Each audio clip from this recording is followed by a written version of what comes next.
வணக்கம் நேர்களே, எல்லோருக்கும் இனிய 76வது இந்திய குடியரசு தின வாழ்த்துக்கள்.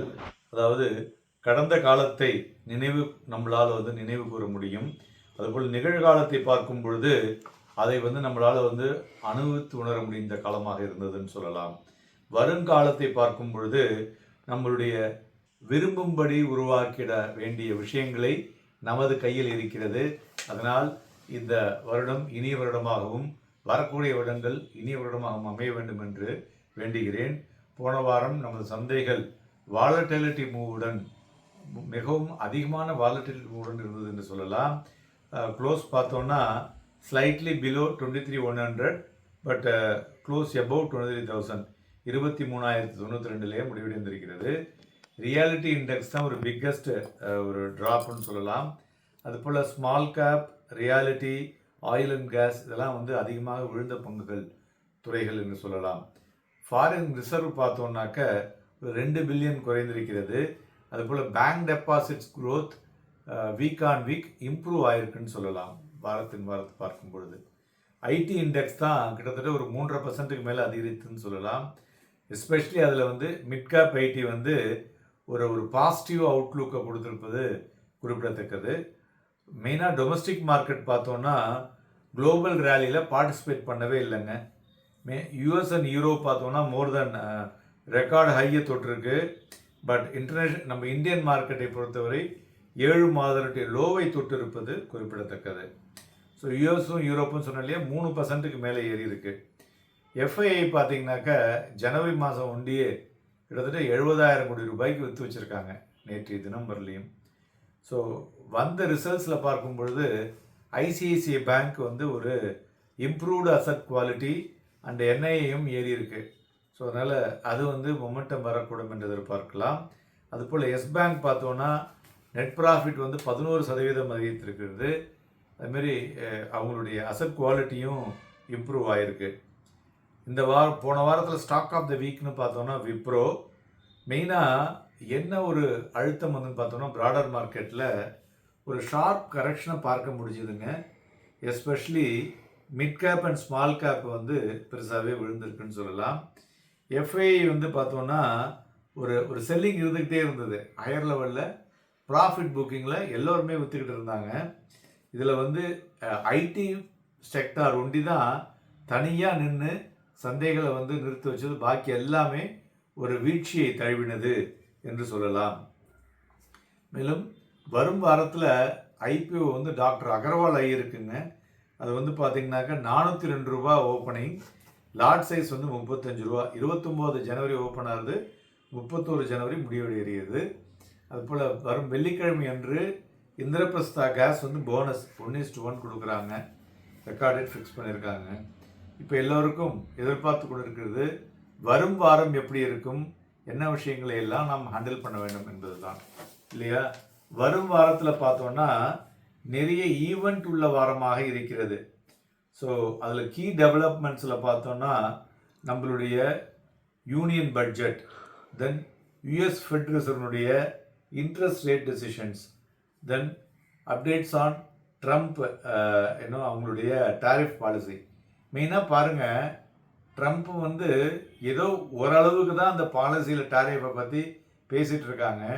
அவர் பேசுகிறாரோ இல்லையோ மற்றவங்களாம் அதை பேசி பேசி ஊதி பெருசாக உடைக்கிறானுங்க.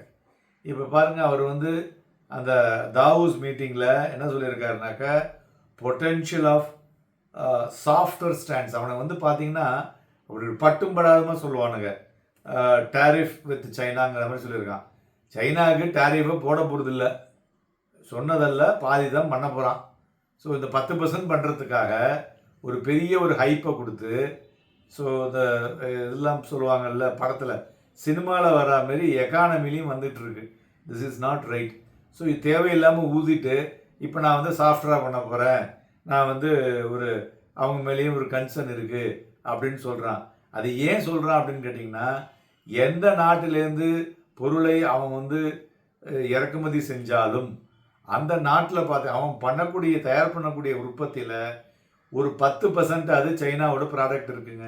அவன் எல்லா நாட்டிலையும் ஊடுருவி இருக்கான். அப்போ என்ன பண்ண முடியும்? ஸோ அதனால தான் அவங்களால அந்த ஸ்டாண்ட்ஸை எடுக்க முடியல. இதை வந்து நம்ம முன்னாடியிலேருந்தே திருப்பி தெளிவாக சொல்லிகிட்டு இருக்கோம். ஆனால் சில பேர் தேவையில்லாமல் அதை பயந்துக்கிட்டு அவன் அதை பண்ண போகிறான், அவன் இதை பண்ண போகிறான்.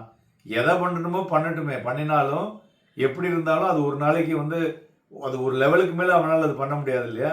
அதுதாங்க இப்போ நடந்து கொண்டிருக்கிறது. ஒரு மாதத்தில் பார்த்தோன்னா everything will be in a normal way. Because அவனுக்கு வந்து அதெல்லாம் பண்ணான்னா அமெரிக்காவில் பணமே இருக்காது. அவன் வந்து ஈஸ் இந்த டீப் ட்ரபிளில் தான் இருந்துகிட்டு இருக்கான். ஸோ அதனால் இது தேவையில்லாமல் ஒரு chance of opportunity to get more money அப்படிங்கிறதுக்காக பண்ணிகிட்டு இருக்காங்க. மேலும் நம்மளுடைய மார்க்கெட் வந்து இப்போ closely monitor on our budget, finance budget. அதாவது பட்ஜெட்டை வந்து க்ரோத் ஓரியன்ட் பட்ஜெட் அப்படின்னு இப்போ எல்லாருமே பேசிக்கிட்டு இருக்காங்க. நீங்கள் எல்லா டிவிலையும் பார்க்கலாம், நிறையா உங்களுக்கு வாட்ஸ்அப் வரும், யூடியூப்பில் பார்க்கலாம். க்ரோத் ஓரியன்ட் பட்ஜெட்னா அப்படின்னா என்னங்க அப்படிங்கிறது தான் இப்போ எல்லாருக்கும் உள்ள ஒரு கேள்வியாக இருக்கும். மெயினாக வந்து இதில் என்னன்னாக்க டேக்ஸ் கட்டு, அதாவது டேக்ஸை வந்து சிம்பிளிஃபை பண்ண போகிறோம் அப்படின்னு சொல்லியிருக்காங்க. ஸோ அது என்ன சிம்பிளிஃபை பண்ண முடியும்? செக்ஷன் 80C ஏதாவது பண்ண முடியும். அப்புறம் இந்த நியூ ரீஜன் அண்ட் ஓல்டு ரீஜனில் நியூ ரீஜனுக்கு வேறு என்னெல்லாம் கொடுக்க போகிறாங்க, கார்ப்பரேட்ஸுக்கு என்ன பண்ண போகிறாங்க, அதேமாதிரி இப்போ இவி எலக்ட்ரிக் வெஹிக்கிள் இருக்கு இல்லையா, அதுக்கு வந்து டேக்ஸ் ஆன் கட் என்ன பண்ண போகிறாங்க. இதுதான் வந்து ஒரு கோர். ரெண்டாவது வந்து பாலிசிஸ் பார்த்திங்கன்னா ஒரு பெட்டராக வந்து உள்ளுக்குள்ளே இழுக்கிற மாதிரி, யாரை ஃபாரின் இன்வெஸ்ட்மெண்ட்ஸ் இழுக்கிற மாதிரி பாலிசிஸை சேஞ்ச் பண்ணுறதுக்கு உண்டான வாய்ப்புகள் இருக்கும். மேலும் நம்மளுடைய ஃபிஸ்கல் டெபிசிட் இருக்கு இல்லையா, அதை வந்து எப்படி குறைக்க முடியும் அப்படிங்கிறதுக்கு உண்டான ஏற்பாடுகளும் இந்த பட்ஜெட்டில் இருக்கக்கூடும் என்று எதிர்பார்க்கலாம்.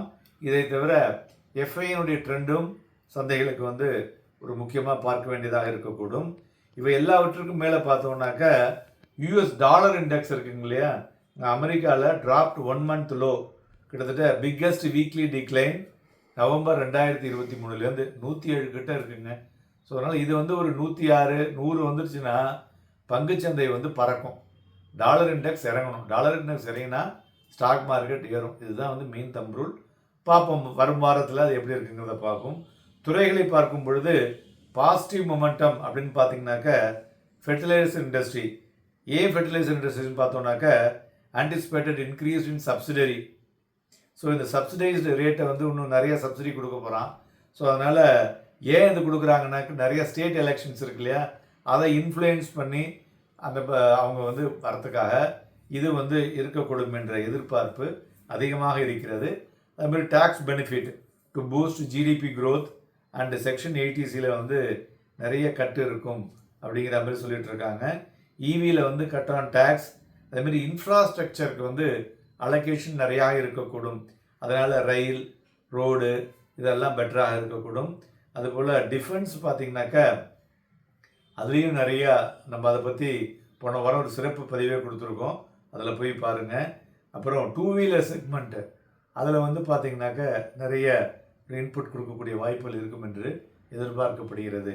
மேலும் எஸ்டிடி செக்யூரிட்டி டிரான்சாக்ஷன் டேக்ஸ் இருக்கு இல்லையா, இந்த மார்க்கெட்லாம் வந்து புதுசாக இவங்க போடக்கூடிய ரெஸ்ட்ரிக்ஷன்ஸ்னால மார்க்கெட்டுடைய வாலட்டிலிட்டிலையும் சரி வால்யூமும் குறைஞ்சிட்ருக்கு.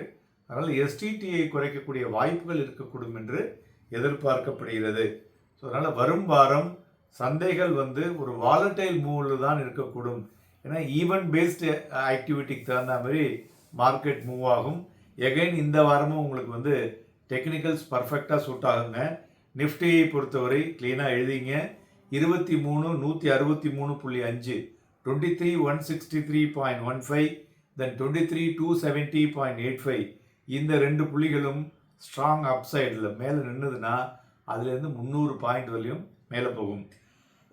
அதுமாரி கீழே பார்த்தோன்னா 22,979, தென் 22,865 ஸ்ட்ராங் சப்போர்ட்டாக இருக்கக்கூடும்.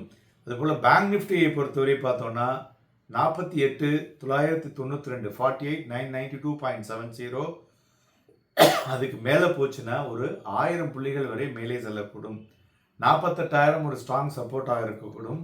அதுக்கு கீழே 47,798 வந்து ஸ்ட்ராங் சப்போர்ட்டாக இருக்கக்கூடும். இந்த வாரம் சனிக்கிழமை பட்ஜெட் இருக்குது, அன்றைக்கி மார்க்கெட்டும் இருக்குது. அதனால் வாலட்டைல் மூவாக இருக்கக்கூடும். Happy and profitable day.